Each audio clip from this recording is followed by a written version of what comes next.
All right, welcome to episode 91 of Random Thoughts. Today we're going to talk about testing. I'm super excited. The work you've put in, Yeah. the work Tennille's put in.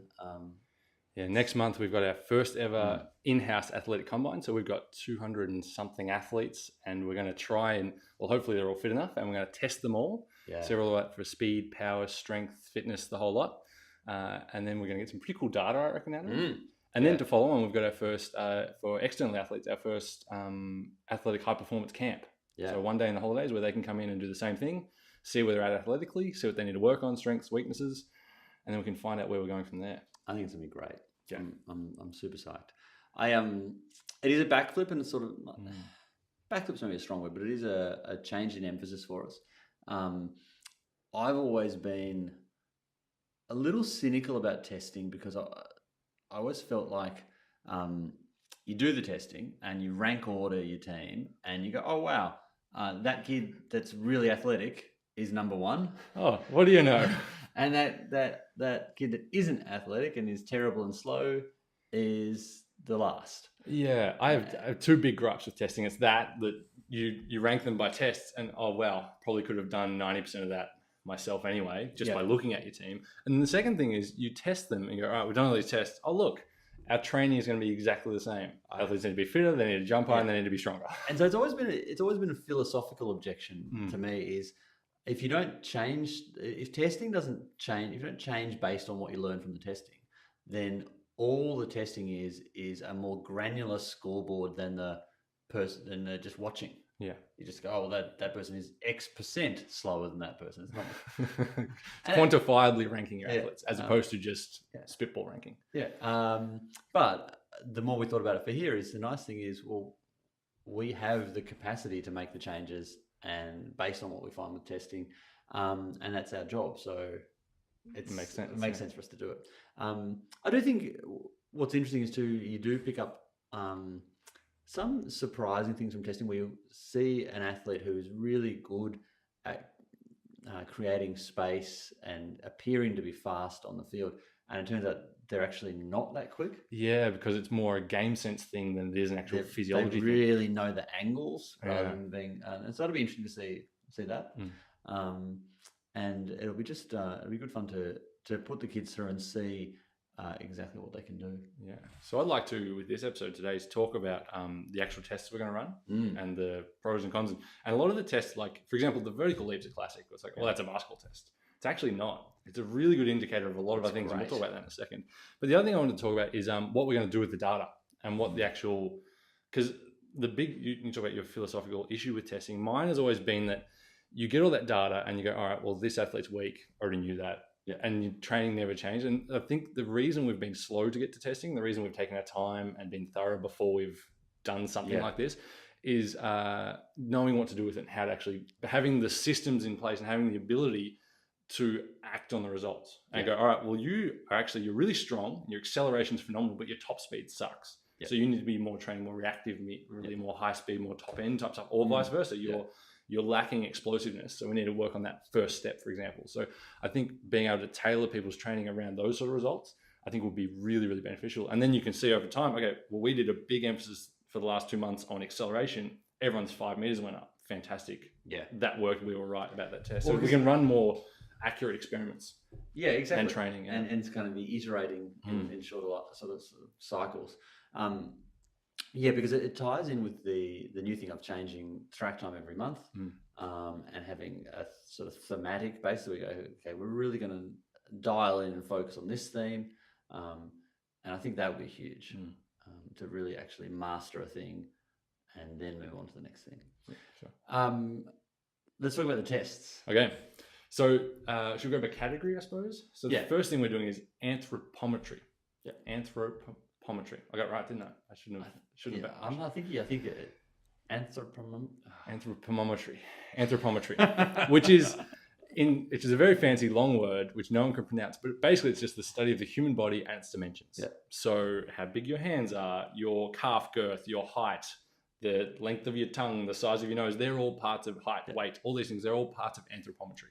And what we're going to do is we're going to do wingspan, handspan. So wingspan is really important for any sport where you reach and where you have to guard space. So touch rugby in particular, wingspan's huge there. Volleyball, basketball, swimmers need to have long wingspans for extra reach, all that sort of stuff. And what you're looking for is your wingspan in relation to your height. Yep. So your wingspan should be slightly longer, or ideally a lot longer than you are tall. So if you're 180 centimeters, you'd like 188 or 185 centimeters of wingspan. I have a terrible wingspan. Me too. Mine's negative. Well, yeah, because you're tall, but you've got narrow clavicles relative to your size, and so have I. Yeah. Tennille's is phenomenal. She's got broad shoulders, so very long arms. Yeah. So wingspan? Wingspan. Handspan, which is again for your throwing sports like water polo in particular, basketball, netball, football, anything where you have to grab the ball and potentially hold it in one hand. Yes. Is there a sport where small hands are advantageous? I wonder about racket sports where you have to handle the racket. And if you grip it and your fingers kind of curl around too much and end up sort of back on your palm. But you can just get a bigger racket. Build the grip up. Yeah, so and golf as well, like in the same deal. Okay. Because big hands are amazing in ball sports because you've just got a higher percentage of the ball in your hand as you're trying to. So you've got better traction, better friction. The odds of catching it and handling it well are just so much higher. Okay, so handspan. We'll think about that. Yeah, I would love if someone knows a sport where small hands or normal sized hands are an advantage. Apart from politics with the president with a small hand. Trump. We'll move on. I'm not sure about that one. It's interesting. Yeah. And then height, which is obviously just relevant and good to know. Yeah. For those who are interested, we're also going to do body weight. Yeah. Body weight alone is there's so much going on. You've got your bones, your muscles, water weight, glycogen weight, whether you've eaten that day, what time of the day, how much you've sweated. Did you go to the toilet just before? And there's so many things that a higher body weight is indicative of good health. For example, having high glycogen stores, being well hydrated, and then people are like, oh, my weight's gone up. You've probably just drank more water. Yeah. It's winter, you're holding more water or whatever it might be. And then there's so many things that a low body weight is a negative signs like dehydration, low glycogen stores, chronic fatigue tends to make your muscles start to waste away. So all these things like I've lost weight, not necessarily a good thing. Yeah. So we're not actually measuring it from a have you gained or lost body fat point of view, but more from we're then going to use it when we talk about strength in a second as a power to weight ratio factor. So really it's not, you're not grading on that at all. It's just that you need that number so you can have a sense of, because you need to have your strength to weight and your power to weight ratio so you actually know pound for pound whether you're strong or not. Because absolute strength, well, a gigantic person who's weak as a kitten is going to beat a very strong small person because it's just they've got more mass. But that's not fair. And it's not indicative of very much. Yeah, outside other than the fact that they're big. It's like, congratulations, you're big and you've got short legs so you can squat lots of weight. That's no real show. So the weight will allow us to then tell how strong you are relative. And we'll talk about that in a second. So that's your anthropometry. Yep. Next, we've got lower body power with our vertical leap test. And we did get asked, are we going to be doing 1RM or 3RM squat tests? And I've had a few people ask about what we're going to do. The thing is, those tests are impossible to administer if you don't apply a universal standard of depth. So with the powerlifting thing of top of the thigh parallel and we've talked about squat depth which we've talked about in another episode, that works out great. But in our instance, where each person is customized based on their femur length, dorsiflexion, biomechanics, hip angles, whatever, sport, all that stuff, it doesn't give us a universal platform to work off that's safe or intelligent. It's neither safe nor valid, nor even and fair. So it's just the worst case scenario. Yeah. Whereas vertical leap's awesome because all other things being equal, if you are stronger, you will relative to body weight again. You'll jump higher.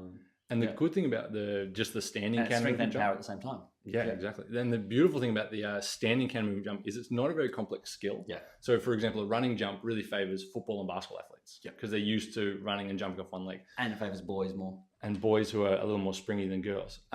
So doing just the standing one, in general, thank you.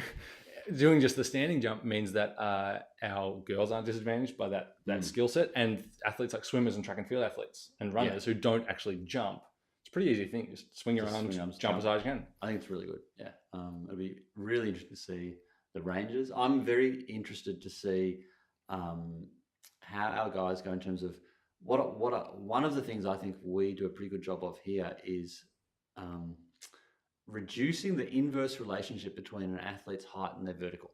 So generally, the taller you are, like you are way, way worse at jumping. And because you're already up there, you don't have to practice. You don't try hard. There's not as much of an impetus. There's more of a. It's just a bigger chassis that you have to manipulate through space. Longer levers, exactly. Yeah. So I'll be curious to see what the relationship there is, because generally it'll still be that the shorter people jump better. But to what extent? Whether we've flattened it out enough from a correlation point of view. Yeah, that'll be really interesting. Yeah. And what else? So that's vertical leap. The next test we'll be doing is our speed test. Yep. So we'll be doing a 5-meter sprint, but also we'll be doing a 10-meter sprint, and we'll be getting a 5-meter split and a 10-meter split out of that. We'd love to do a 20, but we would need to cut a big hole in the wall. Looney Tunes style for a Wile E. Coyote imprint down the end. Because the gym's 30 meters long. Which is fine. But if you really, the pace you're building up to get to 20, you really need a 40 to 50 meter long gym to do it.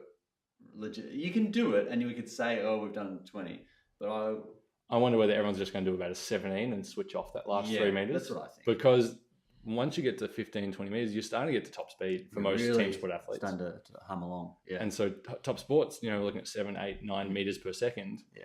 It's going to take us either a big cushion at the end or a lot of strength and a lot of effort for you to slow down. I'd like a big cushion at the end one day. I think they're kind of cool. I was watching the European 60 meter championships, the indoor track and field. Yep.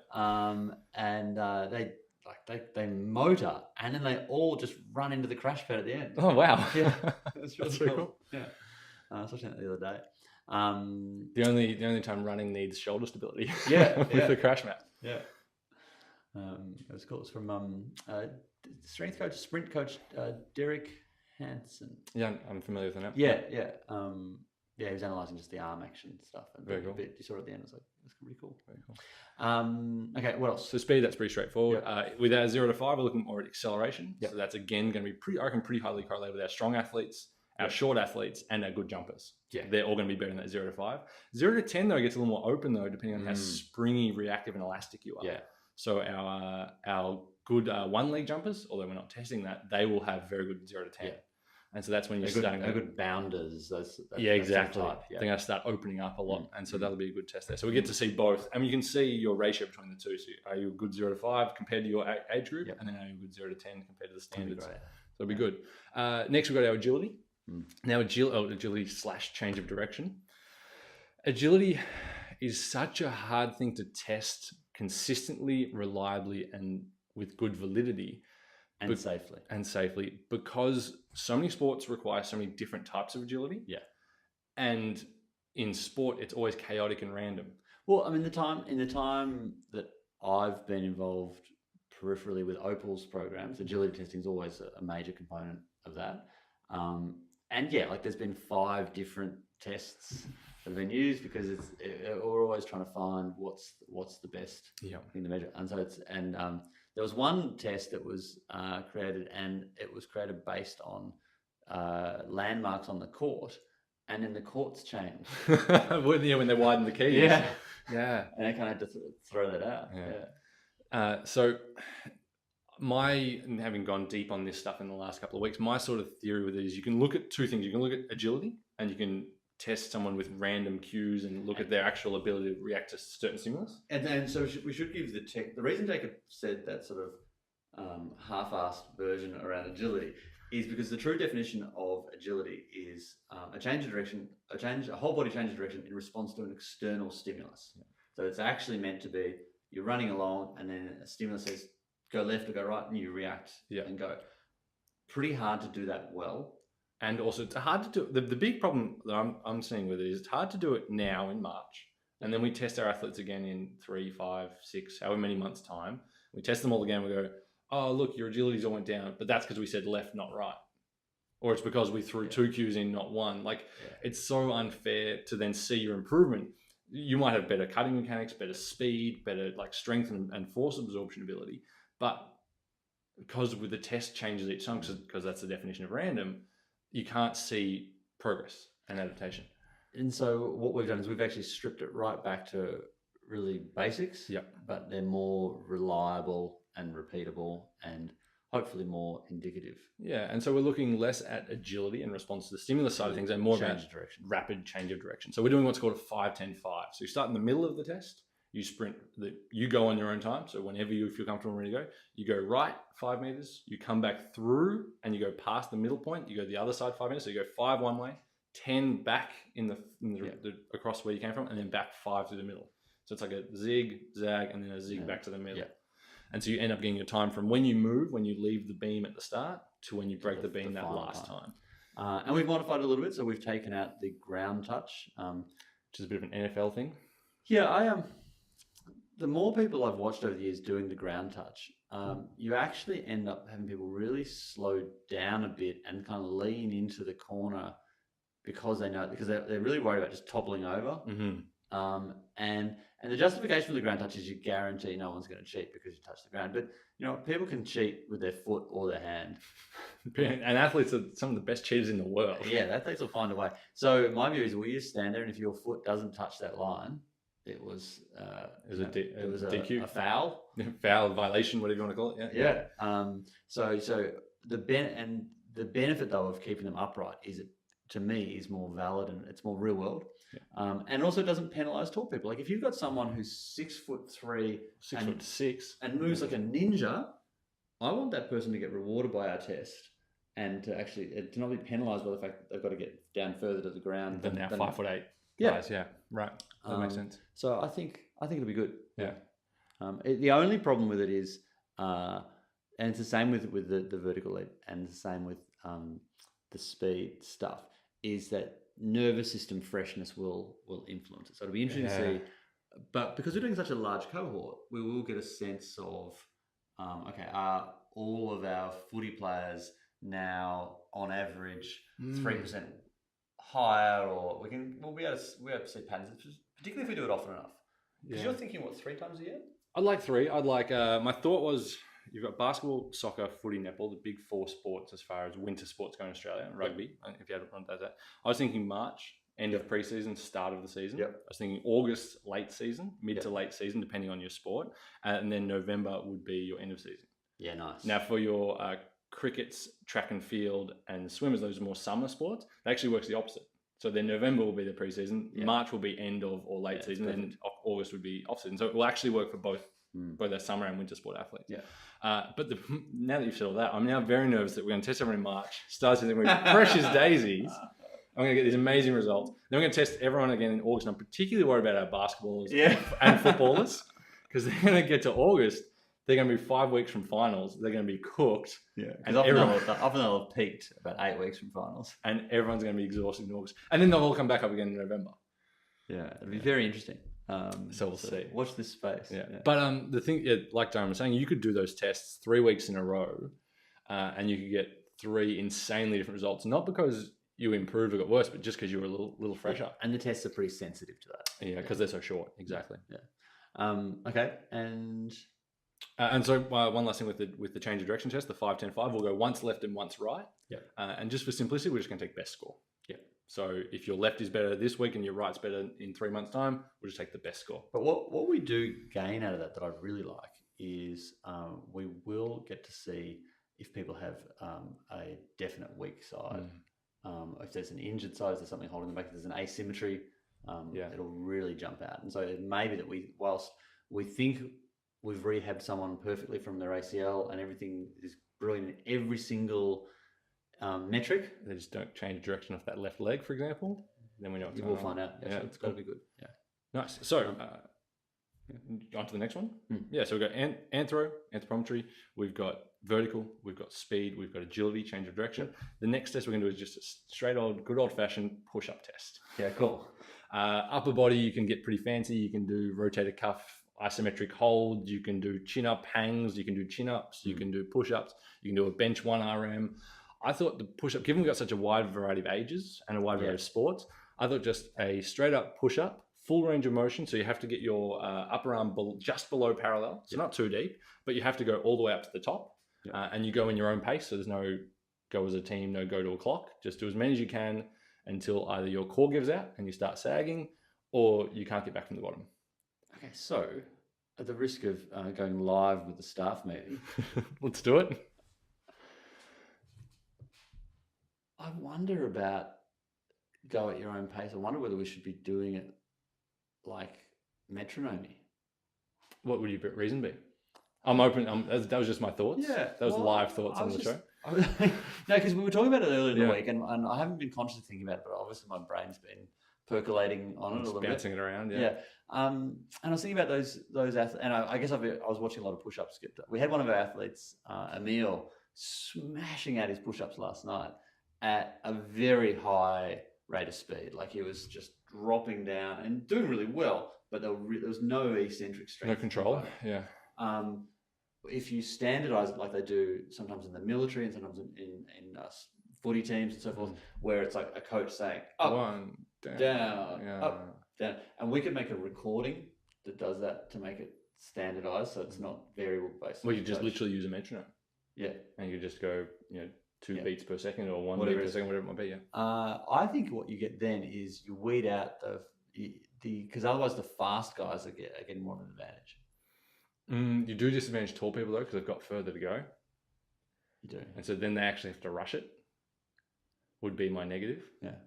Well, we'll have a think about it. I'm speaking for the tall guys here. Watch for the short guys. Watch this space. Yeah. Either way, they're both good options. Maybe we'll do a couple of tests ourselves, rushing versus a metronome, and we've got a good mix of sizes and strengths in our coaching. See what we think. See what people do well at and what feels comfortable. Yeah. Because what you want is you want to test comfortably how many reps they can do without the pressure of a clock, without the pressure of because the thing I hate with teams give penalties of push-ups. Everyone go do 20 push-ups. Terrible. And you hear the captain counts it or Timmy, you count it out 1, 2, 3, 4. And I'm like, I used to do it. I was like, I've done 3 and you've done 20. Yeah. Like it's like literally pulsing things. A proper push-ups all the way, get that shoulder just below parallel and then get all the way back out and lock it out. Yeah, that's the thing with the metronome is you're actually getting yes, your data will penalize the tall people slightly, but you'll be getting proper push-up data. Yeah, at a rhythm. And then we just train all the athletes with the same rhythm. So the big guys might have to be, and we're talking fractions here. Yeah. They might just have to be slightly faster to meet it's our combine. We can make the rules. Yeah, exactly. It's a bit. Also, what you do get, I feel like I'm trying to make a case for it. But what you do get is that one of the harder things is making sure everyone's consistent on their range. And it's harder to do that when it's faster because you blink and you miss it. Yeah. A slower one, you've got a better opportunity to call fouls. Yeah, and they get, say for example, like for a yo-yo test, they miss the depth twice. That's it. You're over. Yeah, I like it. Okay. That might be the answer. It might be metronome, everyone. There you go. We'll see. And just to be clear, Jacob doesn't have to agree with me on anything. No. So I wasn't putting him on the spot. No, that's because we haven't talked much about this. This episode is doubling as a staff meeting, so we'll take that as an advantage. All right, cool. One last test. Yeah. So the last thing we're going to do is we're going to get everyone's strength numbers. Not really a test, but it's more just we're going to get everyone's metrics. So everyone, every athlete lifts with different exercises. So some people do the squat, the core lift, the hip thrust, single leg squat, single leg RDL. There's different exercises we use for measuring and assessing strength. We're going to have our athletes, they can pick their best lift. So, yeah, cool. So for example, I'm a very good core lifter or a decent core lifter, but I'm a horrible squatter. So I will be taking my core lift numbers as my PBs. Yeah, as your benchmark lift. That's the one you're going to track. And so instead of 1RM testing, like we talked about before, instead of 1RM testing everyone on the squat or the back squat or the core lift, wherever it might be, they just take the exercise that they've been programmed with based on their individual biomechanics. The lower body exercise. We're picking lower body here. Yeah. So, and this is the number we'll use our body. You can't be using bench press. We know bench press testing. But I'll then take that lift. So for example, I'm core lifting about 110 kilos at the moment. Yeah. I'll take that number. I'm not going to do an actual test for it. I'll just I've done 110 for 5. That's my number. Then I'm going to divide that by my body weight. And that will give me my strength to weight ratio, my relative strength numbers. Yeah. So instead of taking all the time, and 1RM testing is quite time consuming, it's also quite dangerous if done inappropriately. So we're just going to take what's your best, how many reps are you doing it? And those reps as you get better and as you get older will change, but whatever. And then that's your number that you get. I like that. I also like I like the fact that you're actually taking what's your best normal output, over the last 10 weeks or whatever, rather than what's your best with 20 people screaming at you and you're summoning it. It's like, okay, what's your day-to-day strength and power like? And so hopefully over time, what we'll track is people are lifting a certain weight and then a higher weight and then a higher weight, and then we can track people's progress on the lifting as well as the speed and power. Should be great. Looking forward to it. Yeah. All right. So to wrap up, if you are a core advantage athlete, you'll be doing this with us. Yeah, that's all part of the membership. You get that. So look forward to it. Yeah. And we've got the camp. Yeah. So if you are not a core advantage athlete and you want to get tested and you want to see where you're at, we're doing that. So April 10th is the date. This goes out this Friday. Yep. So, and there's only 20 places, and we've already sold quite a few. So if you are interested, don't get in contact with us the week before because it'll be sold out. Yep. And we'll see what we can see. Nice. Cool. Links. What do we have? There was a link in there somewhere. I'll find it when I. It was us talking about the 1RM testing and so forth. Yeah, so we and squat depth. Yeah. We talk about squat depth. So we'll talk about. I'll link to that Random Thoughts episode. Yeah, great. And then I'll link to our testing page, which has got information, a little more information about all these tests we just talked about. Yeah, perfect. Nice. Right.